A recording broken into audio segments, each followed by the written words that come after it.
Hi there. Welcome to Himbo Horror Podcast, the only podcast you're going to find on YouTube where the two most handsome guys you've ever come across on the internet are also brave, talented, and know about horror movies. Bro.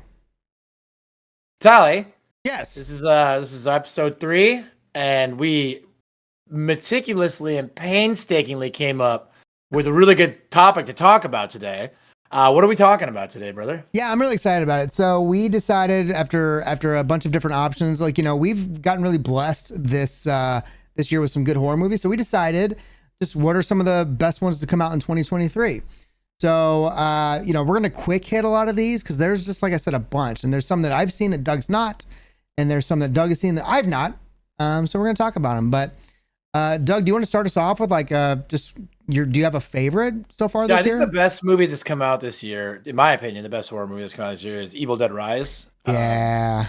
Considering that I consider Evil Dead to be the best horror franchise of all time, and then I consider Evil Dead Rise to be the best movie in the Evil Dead franchise. Like, to me, it's like kind of a no-brainer for me. It's almost like we should probably talk about like second and third best, because like to me, Rise has got a slam dunk, and I haven't seen everything on the list, and I haven't seen everything that's yet to come out this year. But I can't imagine a movie knocking it off for 2023's best. No, I mean, I feel like this is again a rare agree moment. I loved it, and I've seen it a couple times since then, and it just kind of has everything that you want. It's got a good story, got a good plot, it's got good acting in it, it's got good atmosphere, it's got good cinematography. The effects are amazing. The one-liners are brilliant in this. We, the mommies with the maggots now, and then the scene where one of the daughters is eating glass, and she's like, "I'm just trying to get the creepy crawlies out of my tummy," and it's like that's just like the spine-chilling type of the one line. So yeah, I think if you've not seen Evil Dead Rise yet and you're watching this podcast, if you got Doug and Tally both agreeing that's probably one of the better ones, if not the best one, you should definitely go see that one. We love it here. Yeah, I think it's gonna be one of those movies that's gonna be talked about like forever now. Like, it's not. There's a lot of movies that were great in 2023 that probably won't stand up and probably won't be considered to be a great entry into a series. I mean, you talked about Insidious Red Door was kind of a flop. Yeah, right? I just feel like whenever I watched it, I just remember thinking to myself, like, I know that they're trying to provide more story to the family and just the family dynamic that they have, and the son's grown up, the wife's passed away, whatever. And I feel like at this point it's been months, and if you're watching this, you're either watching it months after the movie released or months after this podcast, and so I feel like spoilers are on that one, or at least a little bit fine. But yeah, they just kind of focused so hard on the family story of it. They had some good jump scares. That's about it. Outside of that, it was just like they kind of went a little too far with what's the area they call, like, not the forever, the you know what I'm talking about? They're like, oh, the beyond, or the beyond, yeah, whatever the hell they call that. So I don't know, it's just not that great. So I've always liked Insidious. Yeah, go ahead. You said like a lot of words just for, it's like, it's not an iconic movie, right? But like Evil Dead Rise will be an iconic movie in an iconic series. So, because obviously no one's going to argue that Insidious isn't an iconic series. It's had a number of really popular and well done entries. It's just a little lackluster compared to what I consider, again, to be the best movie in the Evil Dead franchise, which is a franchise that spans a number of decades. Well, I was gonna say that, Doug. Like, you're a bigger Evil Dead fan than I am, and for you to take it a step further and say not only is it our submission for probably the best of the year, it's even maybe your best for the entire franchise. Yeah, that's my Well, big words. We'll probably discuss that in the future. We'll do a whole breakdown of the Evil Dead franchise, and I'll explain to you why I think that's the best in the series. But yeah, and I would enjoy going back through them. Yeah, Evil Dead Rise, 10 out of 10. If you haven't seen it by now, probably just turn the podcast off and go watch it. True. It's that good. So, Doug, what did you think about Megan? Megan was fantastic. Did you see it? Yeah, I loved Megan. Okay. Yeah. Okay, so Megan to me it's like a spiritual successor, right, to the Child's Play model. 100%. Yeah. Right. But like, and I like that it's a PG-13 movie, isn't it? Yeah, it's PG-13. So because I just discussed this last night. They really, a PG-13 horror movie, I'm automatically, and again, I don't need every movie to be Terrifier 2 or Saw X, right? It doesn't always have to just be like gratuitous, but at the same time, it feels like a PG-13 rating sort of limits what they're able to do in terms of Sure. like, horror. And Megan, like, it was just a fantastic ride the whole way through. And I never felt like I was watching a PG-13 movie. It wasn't corny. The dialogue was great. Very well written. The antagonist being, and I think that what a lot of people will enjoy is when you can kind of, again, I know The Strangers wasn't our favorite movie, but the whole idea behind why the Strangers is so scary is because it's like that could actually happen. Like there was, the antagonists in The Strangers were literally just like crazy people that had they just did it. They just did it because they wanted to. Right. You know what I mean? And that was, revealed through the film. Spoiler alert. But with Megan, it's again, we're in this technology age right now where technology is rapidly advancing. This is something that could actually happen. Right. It's reintroducing, like you said, the child's play type of thing where there's a doll, or even just like an inanimate object with some intelligence behind it. I think that inanimate objects are scarier than they've ever been. Right. So Chucky today would be scarier, and they've tried to, there's a couple movies out there that have tried to do the whole AI connecting type of thing, but I feel like Megan just did it really, really well. So it wasn't like my submission for the best movie of the year and anything like that, but I hated it a lot less than I thought I would. I actually enjoyed it. So, but what I want to expand on is like the horror element to me is like with Child's Play, you had to have a voodoo situation. Like they did like a voodoo curse on Chucky, right? Yeah. With the OG. Dambala, right? So, give me the power, I compel you. And at that point, like that's not really that scary to somebody who's like, living in the real world where that sort of stuff doesn't just happen. But like AI becoming sentient and deciding that it wants to murder, like that's something that could legitimately happen. That's been talked about since the days of Terminator, bro. Like we got Skynet, I almost said Skylink. Yeah, it's far more believable. Yeah. Yeah. So like to me, like it doesn't have gratuitous violence and doesn't have anything like super edgy, but at the same time, it's believable enough and it's well written enough that I thought it was a very solid movie. I would watch it again. So. Yeah, I would too. Doug, do you look up the rating, like a PG or R rating, before you watch a horror movie? Is that do you normally do that? Or actually, turns out I thought that like a bunch of movies. I thought that the Conjuring series was PG-13 movies. I thought that The Nun was a PG-13 movie. Like that's what I'm saying. Like to me, I thought that those were tame enough that they would have like been a natural PG-13 rating. Yeah, so I don't really pay attention to it, but. This conversation, I just had this conversation last night about PG-13 horror and like how usually a PG-13 movie is a little bit like under-delivered. Because I was watching All Hallows Eve 2, which is part of the Terrifier series. That also speaks a little bit to your style of horror that you like, though. Like if it's not metal AF, Doug struggles to like, it's either got to be metal AF or it's got to be like beautifully done, like a masterpiece, like Pearl. Ari Aster right? stuff, like Ari Aster. Yeah, it's got to be like West. that. There's no in between, right? And so I feel like I've watched horror movies and afterwards, like, oh, that's PG-13. I would have no idea. So I just never pay that much of attention. But another one, Doug. Talk to me. Okay. Uh-oh. Yeah. You want to go first? Yeah, okay, so the great thing about horror today is like it's like thought-provoking horror, right? You look at movies like Hereditary, Barbarian, Talk to Me tries to do that. So it's like a bunch of these like different, I appreciate it because like if M. Night Shyamalan came out with movies today, they'd probably be hits, right? Just because like that's the type of horror that we're getting from a lot of these types of horror movies. Cobweb is another one. But Talk to Me tried to put a spin on it and I appreciate it. And I'm trying to exactly figure out why I didn't like it. But I left kind of thinking that it was it definitely wasn't scary.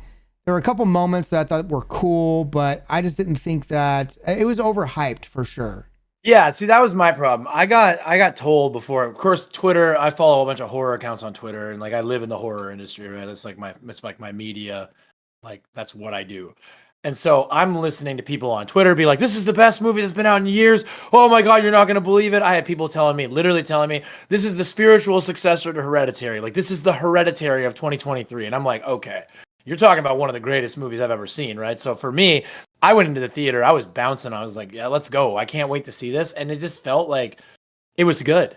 It was a good movie, not a great movie to me, right? And so, again, maybe it just speaks to like how built up it was. Maybe it speaks to how good horror has been the last few years that like I went in with big expectations and felt let down. Now, was it a bad movie? Definitely not. Would I watch it again? 100%. And honestly, through another watch, I might like it more. What's going to surprise you guys, because I am known for being a himbo, but I felt like it was a little too predictable. I kind of felt like I knew exactly what was going to happen. Everything that happened, like nothing surprised me. And when I watch a film, I don't typically sit and try to like figure out what's going to happen. I'm like, oh, what's the next move? Like I just sit back and enjoy it. But it was one of those things where like nothing that happened surprised me. Right. It just felt like, okay, yeah, that Well, was and exactly what was going to happen. no, I agree with that. And like, I also think that, so my favorite types of horror movies are ones that have a slow build with a big payoff. That's literally what Hereditary is, right? Outside of a couple moments, Hereditary has a big payoff at the end, and it's all this suspense building and this storytelling. And I feel like with Talk to Me, it was more of just like,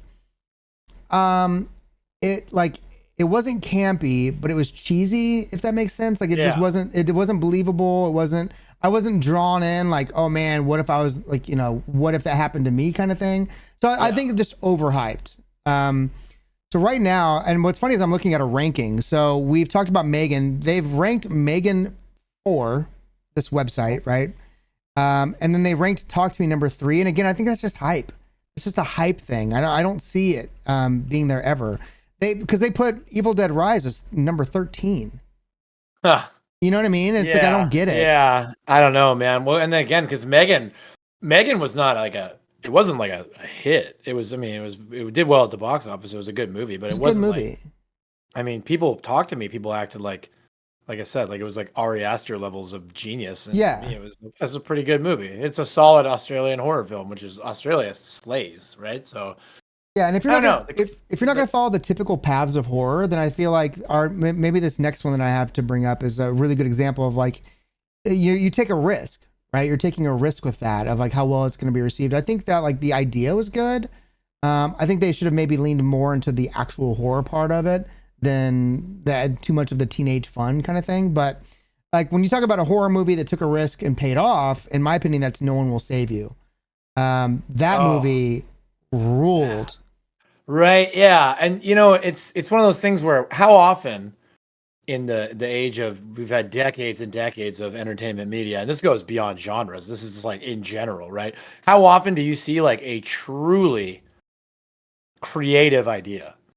Like something that's not like anything else. Like there is no comparable to No One Will Save You. Like it's its own thing. Like people will now make films that compare to No One Will Save You because they're going to want to jump on that like concept. But just the idea of like no dialogue, very limited information. Like you kind of have to piece everything together yourself. Right. It's a generic like alien invasion trope. Spoiler alert, but like generic alien invasion trope. Even the aliens are somewhat generic. Like they didn't really. Right. They didn't have the fucking director of Cloverfield, the designer of Cloverfield, come out with a crazy new monster. Like no, it's just a very basic alien concept. But you mentioned spoilers, and so I mean anything that was in the trailer is I think like if you can get it from the trailer, then And what's interesting about this movie is that they show you aliens immediately. They don't make it a secret in the trailer. They don't make it a secret in the movie. Within the first 10 minutes, you're looking right down at an alien's face, and then they're there the whole time. And so, but I feel like that one was, it had an ambiguous ending. Ones that like kind of leave you looking around saying, what do you think happened? What do you think happened? I thought that was really good. And then they had moments of home invasion type of horror. They had jump scare horror. They had psychological thriller. They had just kind of everything mixed into it. Body horror. And a body horror, man. Like it had it all. Yeah, it had everything. Yeah. And a creature feature. They kind of mixed it up. Yeah. And so, yeah, when you take a risk like that, you're really, you're either going to end up with No One Will Save You, or you're going to end up with Talk to Me. You know what I mean? And so, I thought that was a really good one. Now, this one, Doug, I know that you've seen and I've not seen, and it's Infinity Pool. Oh, what can you tell us about that one? Yeah, well, Infinity Pool is another movie where conceptually, like, I mean, obviously it's not as unique as No One Will Save You, but it's a very unique concept. And I don't want to spoil anything. I would recommend, if you haven't already read anything about it, like don't know anything going into it and just walk in blind. But it's how do I describe it? It's very unique. Like a mind bender kind of one, like yeah, it's definitely a psychological horror film. It's definitely got like, I just don't want to spoil the concept. Yeah, definitely. Yeah, it's very unique. But just all I'll tell you is that when I told you that Talk to Me was very predictable, Infinity Pool was absolutely not predictable. It was like, okay, it was crazy. And then again, the concept of I can't give too much information. But But you're it's just saying like it's good though, right? it's so good. Okay. It's good. Okay. I saw it. It was released very early this year, and it's one that I consider. First of all, Mia Goth is in it, and if you're not already Yeah. clued into the fact that Mia Goth is potentially the scream queen of our generation, you need to see it. You need to watch more of what she's done. Can I say something edgy here, Doug? And this might be edgy. Yeah. I don't know. But out of all the final girls and scream queens that we've had, as far as acting ability goes, I feel like she's a standout acting ability. Like, I don't next level. Yeah, There's like we haven't had like that level of acting come to horror in a long period of time. Yeah. Except the lady from Hereditary, Toni Collette. Toni Collette had a beautiful performance. She should have won an Hereditary. Oscar. She should have won an Oscar for Hereditary. It's a crime. The only reason she didn't is because it was a fucking horror movie. And the thing is, I don't think a horror actor or actress has ever won an Oscar before. I believe so. And within the genre, and like I think Mia Goth might be our best chance. Like, yeah, well, and then you take like Toni Collette, right, you take Mia Goth, and even the actresses and actors that we've had that were big name actors and actresses that did a horror movie, they either got screwed over by the writing and the plot or whatever that made that movie not so great.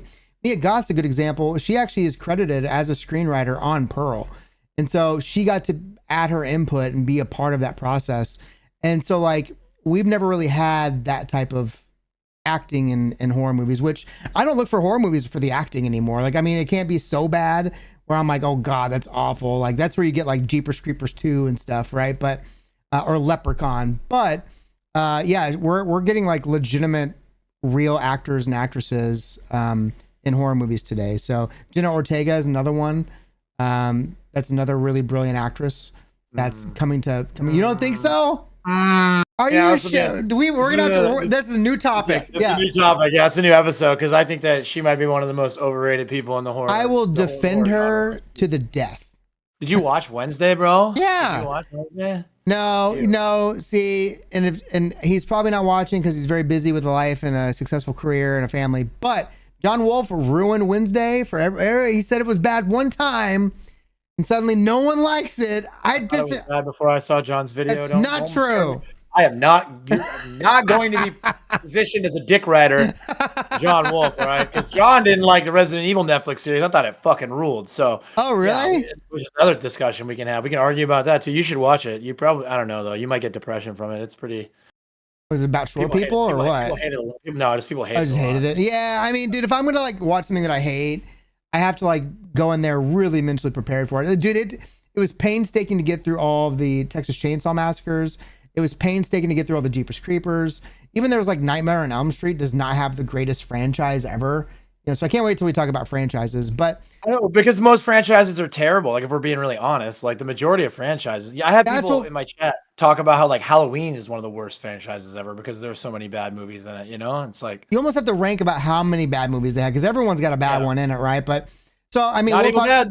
Not Evil Dead. No, Evil Dead bangs. Child's Play bangs. Alien bangs. Yep. Every single time. You know what I mean? So you might find one you don't like as much, but you're not going to find any Jeepers Creepers 2, Texas Chainsaw Massacre 2s in those franchises. They don't sink that hard.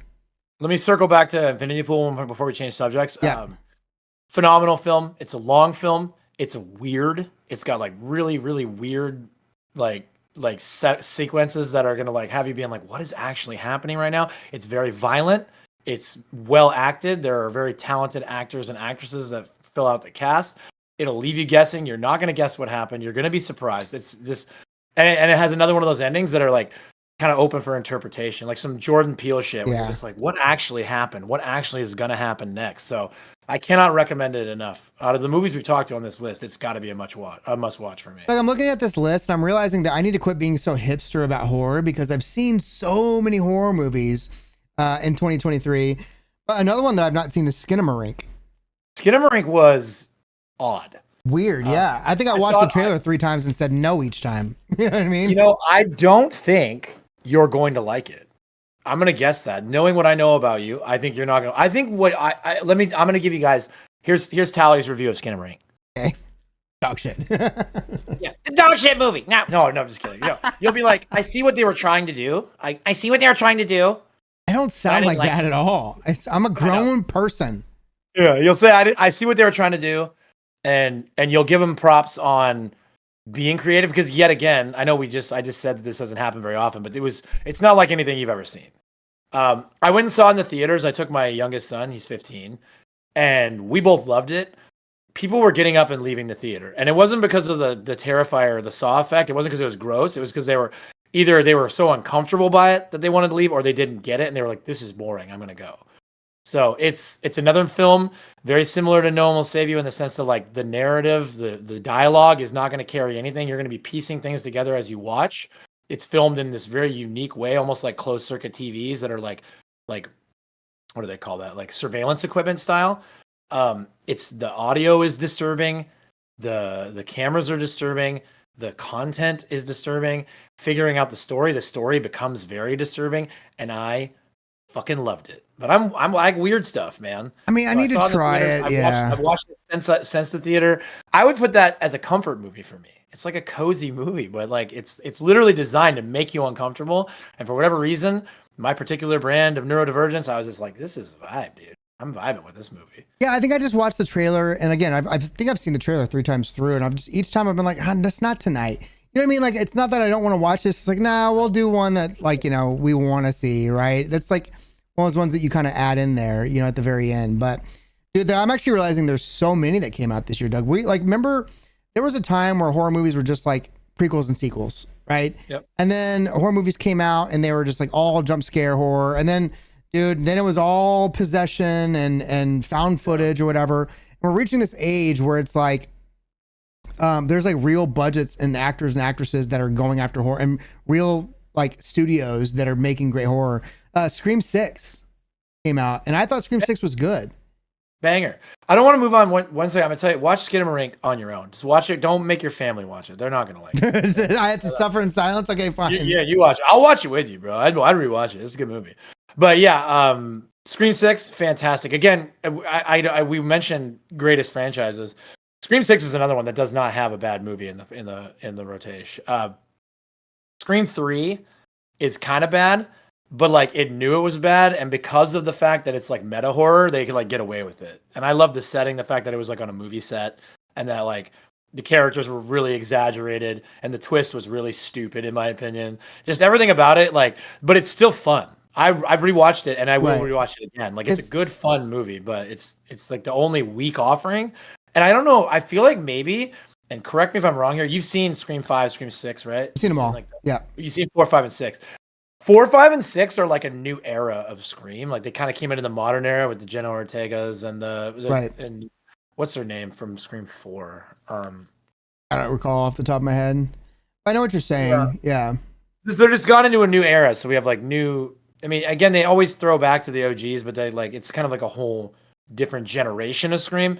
And I love those movies. 4, 5, and 6 were all fantastic. And so I think a lot of people judge them a little harshly. People really want them to be what Scream 1 and Scream 2 were, and that'll never happen again. Like, those are from a different era. Right. And all those actors and actresses are like, they're not going to pull those off, the magic off again. Yeah, I feel like Scream's one of those franchises that, like, if you're asking me about certain franchises, then you're asking me, like, what's the good ones from it? Usually they have a really strong start and then they fall off, right? So, we can name a lot of classics that have franchises that are just exactly that. Something like Scream or Alien or Child's Play, you're saying find the bad one, right? And you're going to find it. There's going to be 1 or 2, but it's not like you're finding 2 good out of 8 bad, right? So, no, I thought it was really good. I liked how they made me care about Billy Loomis and his daughter, and they made me care about kind of like that story without making it all about that. Like Insidious did that, right? Red Door was like too much of that. So they kept it true to the actual guts of what Scream is, and then just kind of gave you another story to follow along with that it was there enough to care about, with a great twist at the end, the classic Scream stuff. So that was great. Agreed. Yeah, it was a fantastic movie. And Scream 7 is going to be a Christmas movie coming out next year. So is it really? Yeah, you ever heard about that? No. Yeah. It's going to be set at the Christmas time. God, there's so many good ones on this. If you're ready to move on, Doug, I've got a couple more for you. I'm ready. Yeah, I'm ready. Renfield. Oh, you saw Renfield, yeah? I loved it. I again, this was, so for the people that are watching this, Doug and I had this whole bit where Nicolas Cage was coming to the horror asymmetrical game Dead by Daylight, and because Doug's my best friend, I wanted to hate it. So like I wanted to poo-poo on Nick Cage for that alone. And so we had this big debate about, is Nick Cage a horror icon, blah, blah, blah. And so he's asking me if I've seen all these movies, and I hadn't seen a lot of Nick Cage movies. But Renfield had come out this year, and so I watched it, and I watched it with my family, and we absolutely loved it. So again, it's not like it's a horror comedy, right? But absolutely great story. I don't have anything bad to say about it. I loved every bit of it, and it made me kind of love Nick Cage, even if it was just that movie alone for the horror scene. He did great.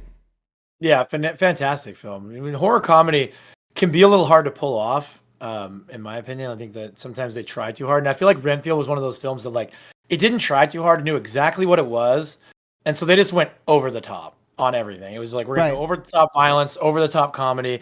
The dialogue was incredible. You can really tell how like Nick Cage was kind of just given, just go be Nick Carte Cage. blanche, yeah. Yeah, and then he'd absolutely just crushed it. I don't remember the guy's name, but the guy who played John Ralphio in Parks and Rec was also in that film. Oh yeah, I know who you're talking about. Yeah, I don't remember his name either, but yeah, he's like the main bad guy, right? Yeah, so, he's like part of the crime family, and then he had really good interactions with Nick Cage. Like those two had a lot of chemistry, I thought. Well, it's such a unique story too. Like it's such a unique take on Dracula, and just like, I mean, it's a modern Dracula that we would care about. Because like to make a Dracula movie today that's a serious one would be pretty tough, right? So what was the last one we had? Like the closest thing we had was Van Helsing. You know what I mean? Like it's just not kind of what's in right now. But I loved it. I loved every bit of it. So that one's a highly recommended for me. Did you ever watch Cobweb? I didn't know, but it's on my list. I was planning on watching it. Then I ended up going to TwitchCon, so I forgot. But I hear it's great. Yeah, I feel like the trend for horror, again, like the last 2 years really, has been, and maybe since the success of Hereditary, right? Where other horror movies are saying, okay, well, we have to have a unique spin on the horror genre. And Cobweb is one of those too, where it's essentially, it follows the story of this little boy that hears knocking in the walls. And so you start to kind of believe it's a paranormal movie. And then there's some weird energy with his parents, like they have some troubled past that, no one knows about. And then you kind of figure out what the knocking in the wall is. And it's just like a really, and then it kind of has like a smile/barbarian type of ending. We're like, holy shit, I did not expect any of that. So it's a really good one. But that one, I would say, if you've not seen for 2023, you've got to go check that one out. I will. I'm going to watch it soon, and then we'll talk about it. Did you watch the Nun 2? No, I didn't. I watched the Nun 1. I was waiting on digital for Nun 2, and then it came to digital, and then I've had like the craziest month. But it's on my short list, and I absolutely want to see it. Probably next weekend, I'm thinking. I'm going to do Five Nights at Freddy this weekend. So. Yeah, so for those of you that don't know, I mean, the Nun has there's the original Nun, but it's really from the Conjuring franchise, and it follows the Conjuring. I hate that so much. It follows the story of the main antagonist is Valak, right? And so I've always liked the Nun. I like Valak in the Conjuring series, I like Valak in the Nun. It's just a cool, badass type of demon to follow along with, right? It's a president of hell. And so I will say that for those that haven't seen it, I like it because it's almost like it's every bit of an action movie as it is a horror movie. And so there's definitely horror inside of it, but there's a lot of action involved. And it's like, whoa, there's a lot going on here. So it's like this, they're building up to this final fight type of thing, right? And then you get that fight. So I really enjoyed it. Nun 2, Nuns with Guns. Nuns with Guns. Action. That's so good. What about so I know that I've not seen Saw X. I don't know if you've seen Saw X yet. Ooh, yeah, we saw that in the theaters. Oh my God. All right, you wanna lean in, and then I'll just give you my quick takes. So I've just not seen Saw X only because I've seen the Saw movies, but whenever a new movie comes out, I want to go back through it. I'm one of those dudes that wants to go back through and watch all of them again leading up to that one. And so between that and like, the new Exorcist Believer, I've not had a chance to do that. And so I really want to do that before I watch it. But no, and also again, splatter is not my thing. Everyone kind of knows that. So I just wasn't eager to do it for that, to watch all the Saws, because there's 10 of them. So it's like, you don't need to watch them all. Okay, yeah, it's fine. Yeah, okay. You're gonna hate it probably. Okay, it is. Wow, is that a splatter film? All right, so I'll start with my complaints about it. which there's not much. It's a little bit, when you've got a franchise that's doing their 10th movie at this point, right? You got to start like really going crazy to like make it be original, feel fresh. And I think that the suspension of disbelief for Saw X was kind of hard for me. As somebody who's not like in the medical field, I've let my PhD, my license is expired. So, yeah. I'm not practicing anymore, but there's just some stuff that's like a little bit hard to believe. It's like, it gets a little bit, and then I will tell you that like they have obviously a big twist moment. The twist felt a little bit like, okay, come on, man. So, but if you can suspend disbelief enough to just have fun with it, which is what I do, because I love fun. It's a very, very good Saw movie. It's disgusting, like to the point where I had to get up and walk around in the theater. I was like, oh no, we were in the back row. I had to get up and be like, I need a lap. I need to breathe here, because it was disgusting. It was so, yeah. And again, you're from a guy who like loves the Terrifier series, right? And I was like, no.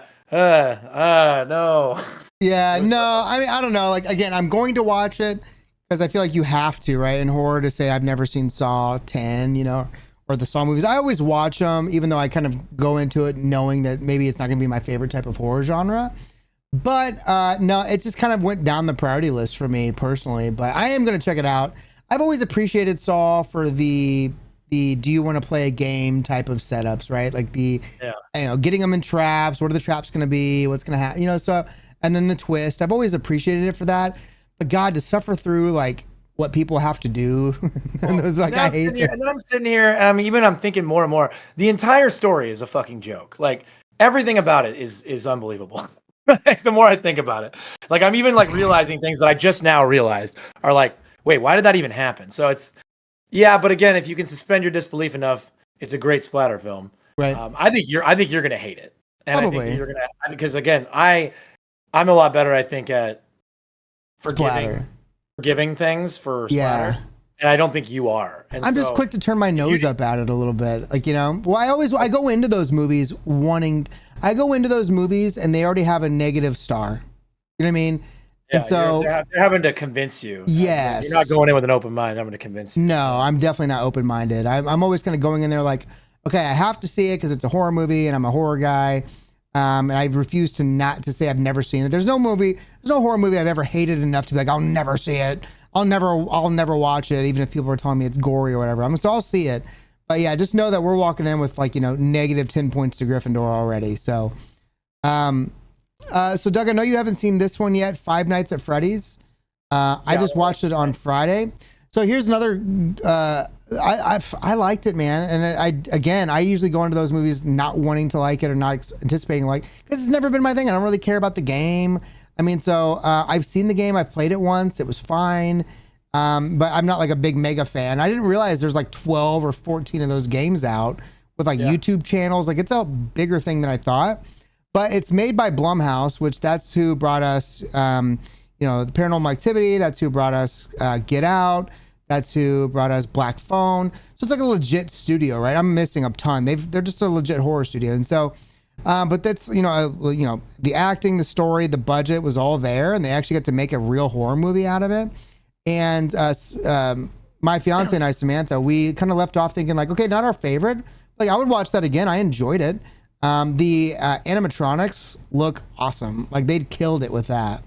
So yeah, and it made it, I think they did it well enough. Like the hard thing about those movies are like, if it's got that rich lore and that rich history that you have to be like a mega fan to know all of the different versions of it, for a casual like me to walk into that and not know anything about it, can I still enjoy it? And I did.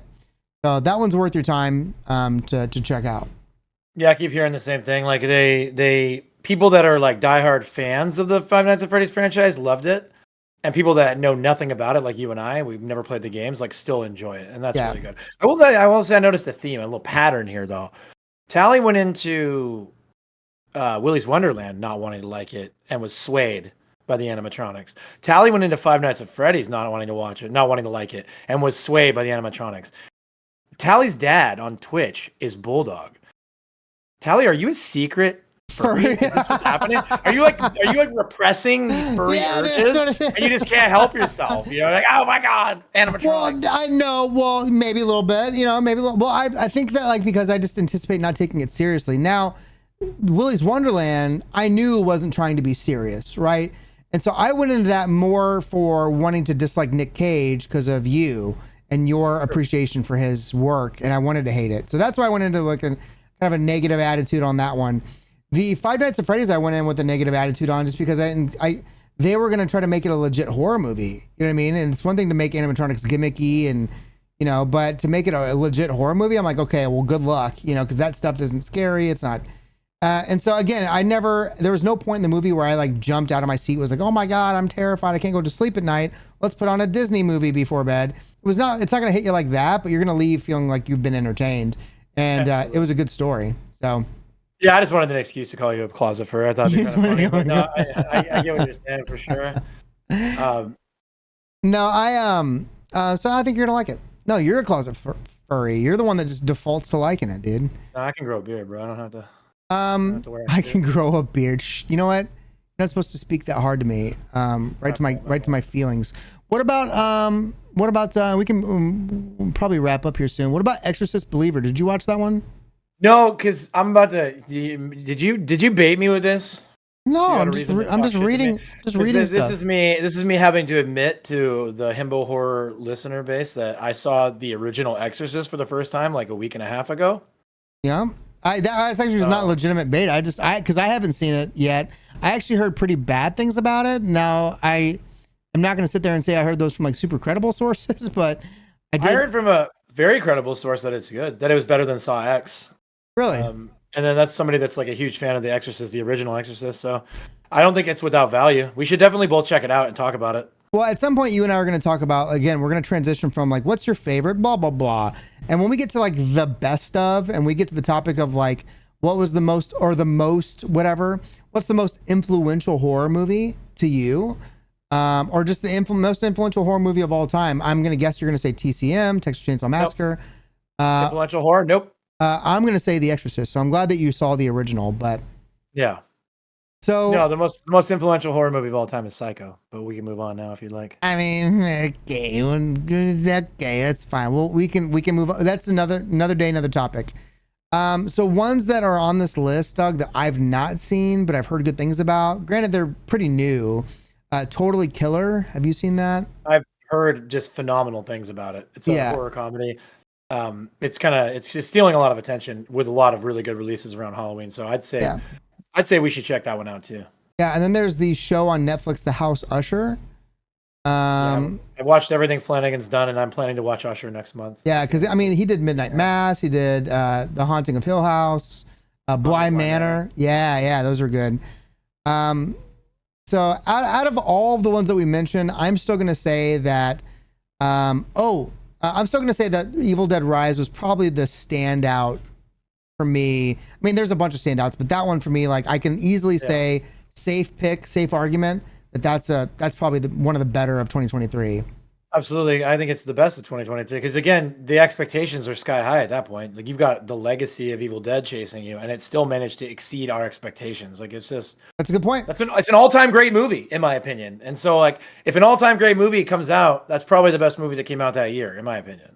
That's a good point. Right? Yeah. There's one that's name another movie off this list that's going to be like on people's all-time best movies lists. Right? Yeah, that's a good point. I don't think anybody's gonna say any of these. Saw 10. You know, even as much as we love like No One Will Save You, I don't think it's the best of all time of any category, unless you're talking about like an alien movie. But then again, you have Alien itself. Home Invasion. Yeah, you know what I mean. Like Signs, bro. Yeah, you know what I mean. Like that's kind of what you compare it to. So no, you're right. And so there's several on here that I still want to see, but. Yeah, Evil Dead Rise is likely the standout banger on that one.